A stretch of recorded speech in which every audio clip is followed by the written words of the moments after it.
Welcome back to my YouTube channel. ഇന്ന് ഞാൻ വന്നിരിക്കുന്നത് ചമ്മന്തിപ്പൊടിയുടെ റെസിപ്പി ആയിട്ടാണ്. നമുക്ക് കഞ്ഞിയുടെ കൂടിയും ചോറിൻ്റെ കൂടിയും അതുപോലെ ദോശയുടെ കൂടിയൊക്കെ കഴിക്കാൻ പറ്റിയിട്ടുള്ള ഒരു അടിപൊളി സൈഡ് ഡിഷായത്. അച്ചാറൊക്കെ പോലെ എത്ര നാൾ വേണമെങ്കിലും നമുക്കിത് കേടുകൂടാതെ സൂക്ഷിക്കാൻ പറ്റും. അപ്പം നമുക്ക് ഇതെങ്ങനെ തയ്യാറാക്കുന്നതെന്ന് നോക്കാം. ഇതുണ്ടാക്കാനായിട്ട് നമുക്ക് വളരെ കുറച്ച് ഇൻഗ്രീഡിയൻസ് മാത്രമേ വേണ്ടൂ. ഞാനിവിടെ 1 കപ്പ് തേങ്ങ ചിരവിയത് എടുത്തു വെച്ചിട്ടുണ്ട്. 1/2 കപ്പ് ഉണക്കച്ചെമ്മീൻ എടുത്തു വെച്ചിട്ടുണ്ട്. ഇത് ഞാൻ കടയിൽ നിന്ന് വാങ്ങിച്ച ഉണക്കച്ചെമ്മീൻ ഒന്നുകൂടി നല്ലതുപോലെ കഴുകിയതിന് ശേഷം ഡ്രൈ ആക്കി എടുത്തു വെച്ചിട്ടുള്ളതാണ്. അതുപോലെ 4 ഉണക്കമുളകും 5 മീഡിയം സൈസ് ചെറിയുള്ളിയും എടുത്തു വെച്ചിട്ടുണ്ട്. ഇനി നമുക്ക് ഇതെല്ലാം കൂടെ നല്ലതുപോലെ ഒന്ന് റോസ്റ്റ് ചെയ്തെടുക്കണം. ഇതിനായിട്ട് ഞാനിവിടെ ഒരു ചട്ടി ഗ്യാസ് സ്റ്റൗവിൽ വെച്ചിട്ടുണ്ട്.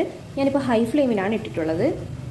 ചട്ടി ഒന്ന് ചൂടായി വരുമ്പോൾ ഇതിലേക്ക് ഓയിൽ ഒഴിച്ചു കൊടുക്കുക. ഞാനിവിടെ 2 ടേബിൾ സ്പൂൺ കോക്കനട്ട് ഓയിലാണ് ഒഴിച്ചു കൊടുക്കുന്നത്.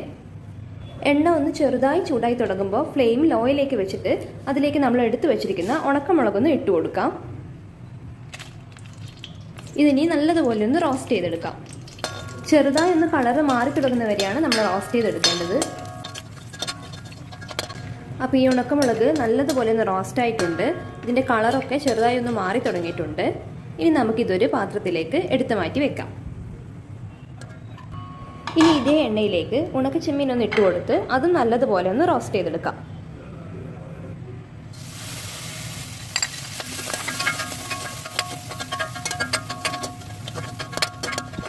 ഉണക്കച്ചെമ്മീൻ നല്ലതുപോലെ ഒന്ന് റോസ്റ്റായി വന്നിട്ടുണ്ട്. ഇനി ഇത് നമുക്ക് വേറൊരു പാത്രത്തിലേക്ക് മാറ്റി വെക്കാം. ഇതെല്ലാം കൂടെ ഒരു പാത്രത്തിൽ ഇട്ട് വെച്ചാലും മതിയാവും.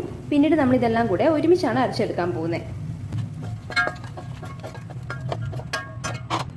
ഇനി ഇതിലേക്ക് തേങ്ങയും ചെറിയുള്ളിയും ഇട്ട് കൊടുത്ത് നല്ലതുപോലെ ഒന്ന് റോസ്റ്റ് ചെയ്തെടുക്കാം. ആവശ്യമാണെങ്കിൽ ഓയിൽ ഒഴിച്ചു കൊടുക്കുക.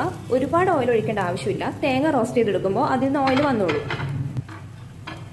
അതുപോലെ ഓയിലൊന്നും ഒഴിക്കാതെ തന്നെ നമുക്കിതെല്ലാം ഡ്രൈ റോസ്റ്റ് ചെയ്തെടുത്താലും കുഴപ്പമൊന്നുമില്ല.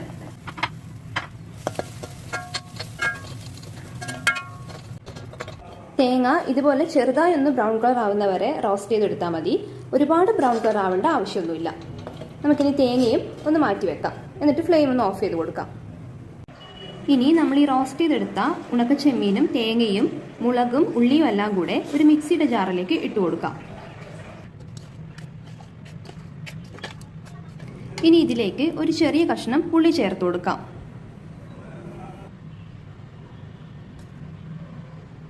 അതുപോലെ ആവശ്യത്തിന് ഉപ്പ് കൂടെ ഒന്ന് ചേർത്ത് കൊടുക്കാം. ഉപ്പ് വളരെ കുറച്ച് ചേർത്ത് ഇതൊന്ന് അരച്ചെടുത്തതിന് ശേഷം ഉപ്പ് നോക്കി ഒന്നുകൂടെ ചേർത്ത് കൊടുത്താലും മതിയാവും. ഇനി ഇതൊട്ടും വെള്ളം ചേർക്കാതെ ഒന്ന് പൊടിച്ചെടുത്തിട്ട് വരാം. ജസ്റ്റ് ഒന്ന് ക്രഷ് ചെയ്യാനേ പാടുള്ളൂ. ഒരുപാട് അങ്ങോട്ട് അരച്ചെടുക്കാൻ പാടില്ല. ഞാനിത് പൊടിച്ചെടുത്ത് വന്നിട്ടുണ്ട്. ഉപ്പൊക്കെ കറക്റ്റാണ്. ഇതിനി ഒരു എയർ ടൈറ്റ് ആയിട്ടുള്ള കുപ്പിയിൽ ഇട്ട് വെച്ചിട്ട് നമുക്ക് ഒരുപാട് കാലം കേടുകൂടാതെ ഉപയോഗിക്കാൻ പറ്റും. അപ്പോൾ നമ്മുടെ ചമ്മന്തിപ്പൊടി ഇവിടെ റെഡി ആയിട്ടുണ്ട്. എല്ലാവരും ഇതൊന്ന് ട്രൈ ചെയ്ത് നോക്കണം. ഇഷ്ടപ്പെടുവാണെങ്കിൽ വീഡിയോ ലൈക്ക് ചെയ്യാം.